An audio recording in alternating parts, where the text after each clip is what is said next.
So hello friends, welcome back. And so in this video we are going to see the problem D. Okay, yeah. So problem D. So first of all I will explain the problem statement, what the problem says. So there's a person and he need to buy exactly n shovels, exactly n.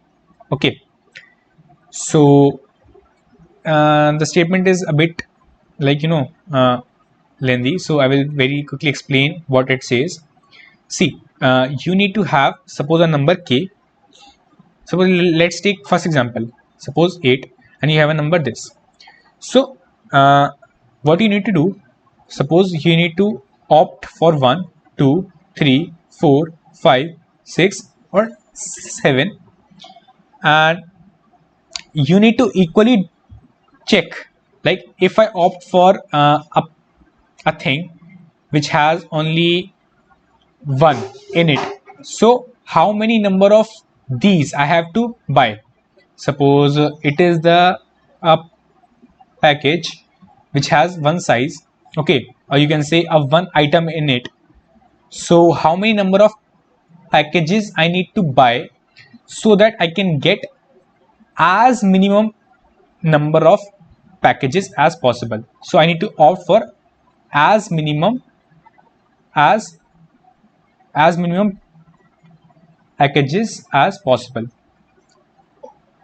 Yeah, so the condition is this: as minimum packages as possible. So if I have a package of which has one item, then I need to opt for 8 such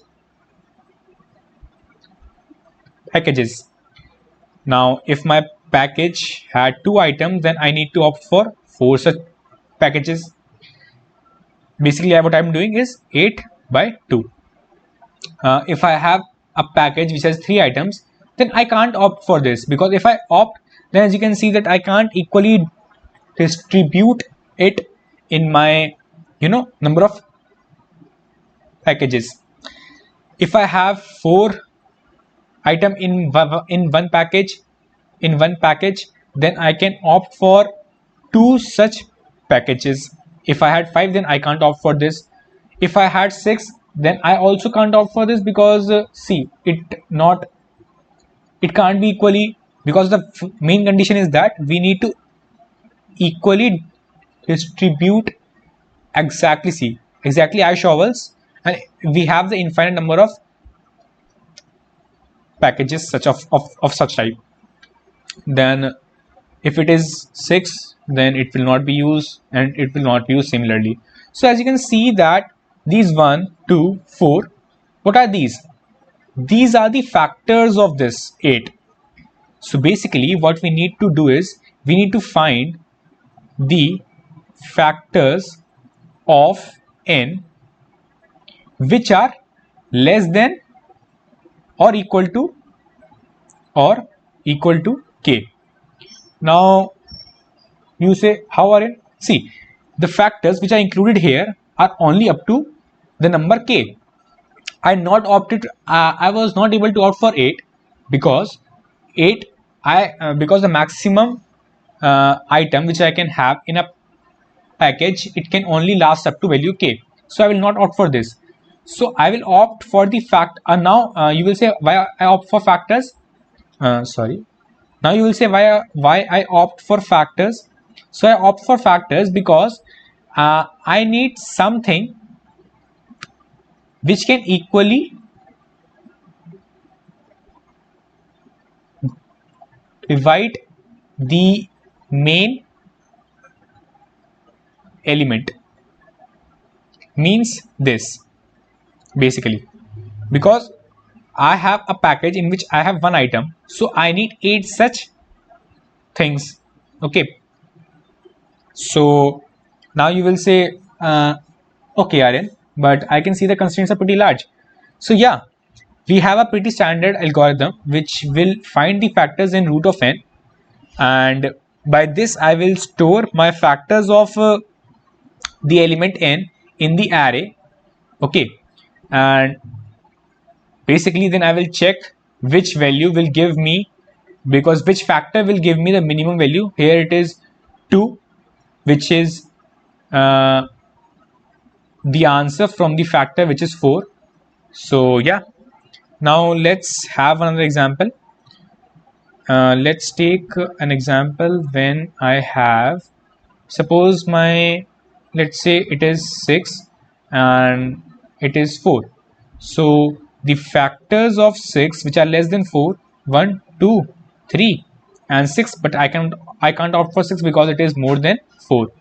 So as you can see that 3 will give you the minimum answer, and what will be the answer? It will be 6 by 3, which is 2. So yeah, it was basically it, that you need to opt for the factor which is less than equal to k and which gives the maximum value. Okay, so let's see this. Yeah, so first of all I had my t number of cases, then I had my n and k. Okay, then if n is less than k, as you can clearly see that in this case, as you can see, if my n is less than k, then no thing to worry, I will always have my n, because n by n, and I will have my answer as 1. If my k is equal to 1, then my answer will always be n, although it is not required because you can have this same value with the upcoming, this thing.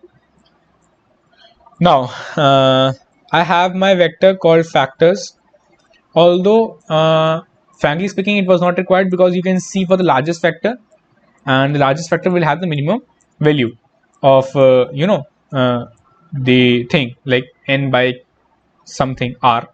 Okay, so but I opt for this. So yeah, let's see this. But yeah, the another thing which you can do to make the code much shorter is that you don't need to opt for a vector and store something in that. You can just opt for the maximum factor which is less than equal to k, and it will have the answer.